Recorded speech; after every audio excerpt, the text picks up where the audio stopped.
Mining పేరుతో డబ్బులు వసూలు చేసే కార్యక్రమం చేస్తున్నారు. ఇది పచ్చి దుర్మార్గమైనది. సీఎం రమేష్ గారు ఎంపీగా అయిన తర్వాత ఏవైతే క్వారీలు ఉన్నాయో క్వారీల మీద యొక్క పెత్తనం పెరిగే పరిస్థితి తీసుకొచ్చారు. క్వారీ కాంట్రాక్ట్ని బెదిరింపు కార్యక్రమం జరుగుతున్నాయి. అలాగే లారీలు పెట్టుకోవడం జరుగుతుంది. నేడు వచ్చేసరికి ఏవైతే లారీలు ఉన్నాయో, వే మిషన్స్ ఏవైతే ఉన్నాయో, బిల్లులు ఏవైతే తీసుకుంటున్నారో ఆ బిల్లులు ఇప్పుడు మైనింగ్ వాళ్ళు ప్రైవేట్ వాళ్ళకి ఇచ్చారు. ఒకప్పుడు బిల్లులకు సంబంధించి ఏవైతే వాళ్ళు అక్రమాలు చేస్తున్నారో ఎక్కడికెక్కడ వాళ్ళని దాడి చేసి పట్టుకునే పరిస్థితి ఉండేది. అదే సందర్భంలో ఇప్పుడు ప్రైవేట్ వాళ్ళకు అప్పచెప్పి ఇది దాదాపు వేయింగ్ మిషన్ సరిగా లేదని చెప్పి ఫైన్లు వేస్తున్న సందర్భాలు ఉంటుంది.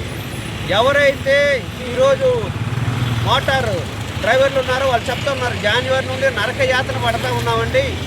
ఒకప్పుడు పద్ధతి బాగుండేది. ఎక్కడైతే క్వారీ నుండి తీసుకొస్తున్నామో అక్కడే బిల్లు చూపిస్తే వదిలేసేవాళ్ళు. ఈరోజు వచ్చేసరికి వీళ్ళు మాఫియా ఏదైతుందో, మైనింగ్ మాఫియా ఏదైతుందో వాళ్ళు ఇబ్బందులు పెడుతున్నారు అనేది వాళ్ళే స్వయంగా చెప్తున్నారు. ఒకరోజు క్రితం ఇక్కడే యాక్సిడెంట్ జరిగింది. యాక్సిడెంట్ జరిగిన తర్వాత ఒక జవాను చనిపోయాడు. దీనికి సంబంధించిన దానిలో ప్రభుత్వం ఒక సమగ్రంగా మైనింగ్కి సంబంధించిన అంశాల్లో సక్రంగా వ్యవహరించకుండా సీఎం రమేష్ యొక్క మనుషుల్ని వాళ్ళ కంపెనీలకి ప్రయోజనాలు పొందే పద్ధతిలో వ్యవహరిస్తున్నారు. ఇది సరైనది కాదు.